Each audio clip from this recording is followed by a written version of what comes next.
Hey there, today I'm going to talk about printing custom neck labels. So this is a custom neck label that I've already printed. It just has the logo of whoever you're printing for. You can put your own information on here, but I usually put the customer's information on here. This is just a nice little added touch.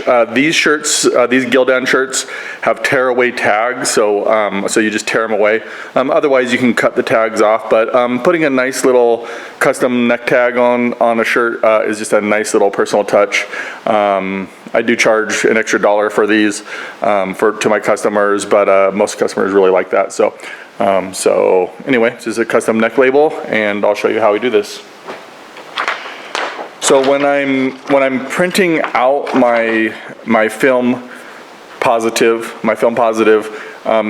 something different that you do for a neck label is because you're going to be heat pressing it, you actually put the image inverted. So you're going to put the image backwards when you're burning your screen. Typically, when you burn your screen, you're going to burn it with the image the way that it's going to look on the shirt.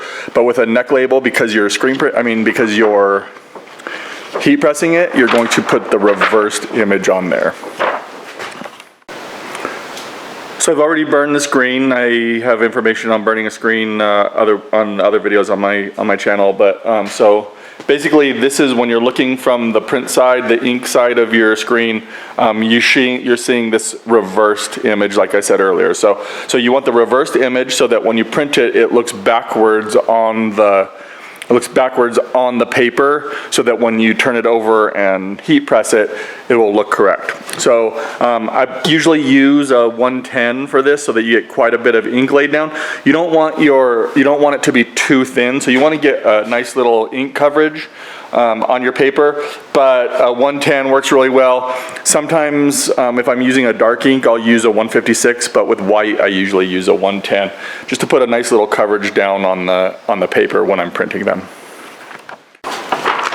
The paper that I use, I don't really know, it feels a little bit waxy to the touch. I bought this from Ryanette.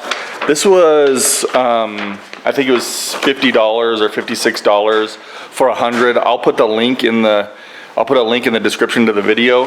But basically, this is just a sheet of paper that I assume is a little bit waxy, so that when you peel the transfer, it leaves the transfer on the garment and doesn't come off with the paper. I would imagine normal paper, it would probably stick to the paper a lot better, so you don't want it to stick too much. So I've been sticking with this. I probably at some point will experiment with something else, but so far this has worked really well for me. So when I'm printing my heat transfer, I usually put just a very small spray down, just so that it doesn't come up when I lift up the screen. And so here's my screen for my custom neck labels. I'm just using white ink, so you can't see it too much, but just a simple, nice solid pull, get all that ink out of there, clear your screens, and it just leaves a nice thick layer of ink on your screen transfer paper. So the next thing I'm going to do, I've got this transfer adhesion powder I got from Ryanette. I think this was like $60 for the whole thing. And basically all I'm going to do is I'm going to take my freshly printed, I haven't flashed this, I haven't dried this. This is still the wet ink, came directly after printing. I'm just going to take some of the powder. I'm just going to spread it evenly across. And then I'm just going to make sure that it covers the entire print everywhere. And once you've got that covered, you're just going to knock as much of the excess off as you can.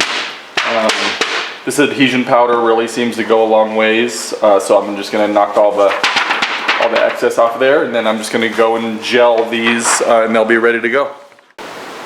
Okay, so this has just come out of, I just put the adhesion powder on here. These are still wet, so I'm just going to put them under. I'm not trying to cure them, I'm just trying to gel them. So about 10-15 seconds My flash dryer is not fully up to speed yet, so I'm gonna put it under for about 14 or 15 seconds.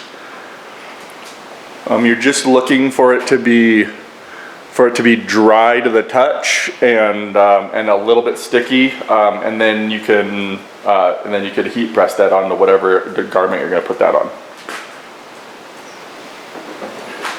All right, so when I touch this, they're not sticky or anything. They've just been gelled. They're maybe a little tiny bit tacky. But they're dry to the touch. Nothing's coming off on my hand. So I'm gonna do one more, and then I'll take one over and we'll heat press it.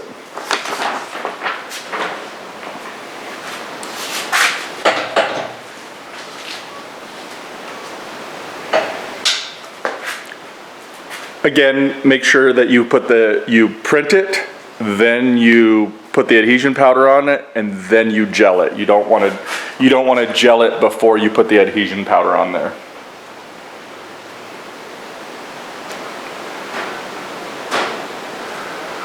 All right.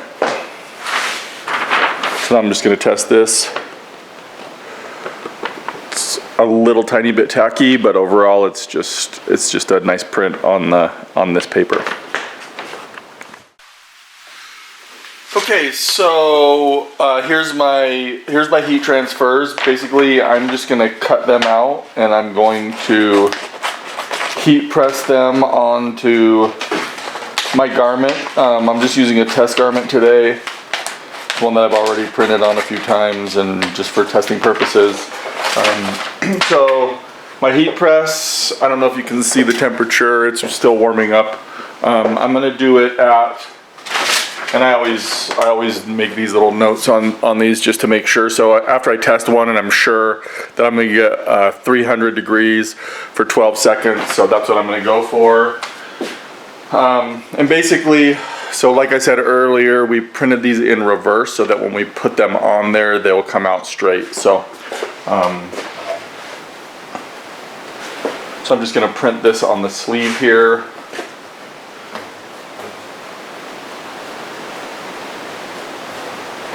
This is a hat press, but you can just as easily do it on a regular heat press, on a flat heat press.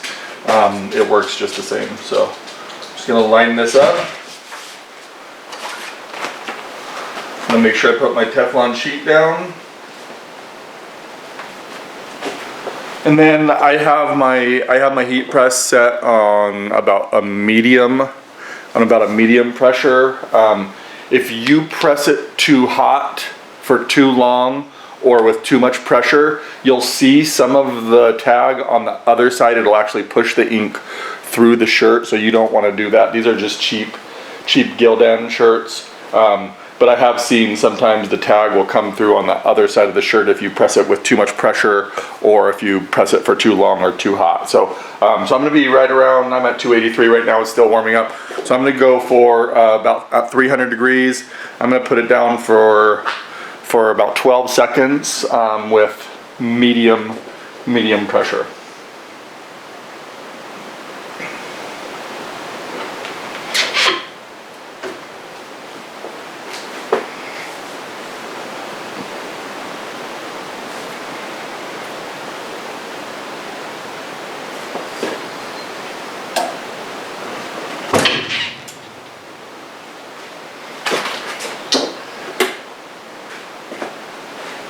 Okay, so now that we have this on here, I am just going to, I don't want to peel it when it's super hot. I usually let it cool down just for a couple seconds before I peel this thing. And as you can see, it's pretty fine. It's pretty small. It's pretty small writing, and it comes out really nice. You can't even feel it on the shirt. But most importantly, you can see on the back side it hasn't pushed any of the ink through. So that's my neck labels. This is obviously a sleeve just because, like I said, this is a test shirt, but this is the one that I did on the actual neck label, and looks nice. It's a personal touch, and customers dig it.